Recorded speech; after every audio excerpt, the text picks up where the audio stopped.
Hanoi. September 10. U.S. President Joe Biden added that he had the highest level of negotiations with China leadership on Sunday and that Beijing's economic sheikhs would not invade Taiwan.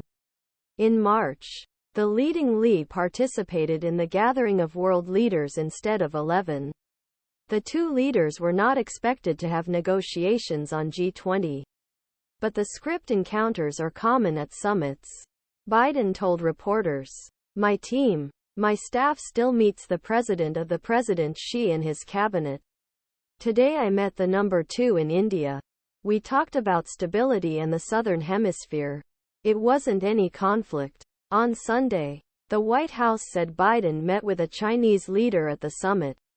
The two superpowers are trying to solve cold relationships this year after a saliva on a suspicious Chinese spy balloon flying in the U.S. territory.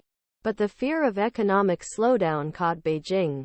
Speaking at a press conference in Vietnam, Biden started the U.S. economy globally as the most powerful.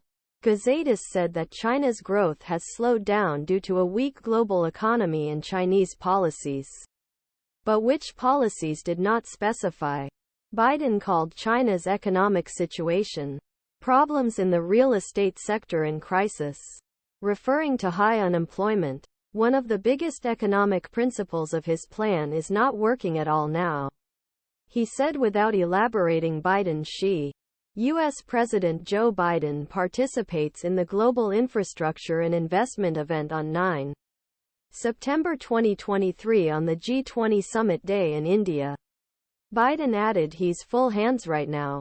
The Democratic president turned to the 2024 re-election campaign, where his own handling on economy and inflation became a central concern for voters. The U.S. economy grew by 2.1% annually in the last quarter. Central bankers have sharply increased their interest rates to bring inflation back to target levels. August trade data showed that China's exports-imports narrowed, both decrease and participated in other indicators of stabilizing economic decline. Because the policymakers tried to increase demand, eliminate deflation.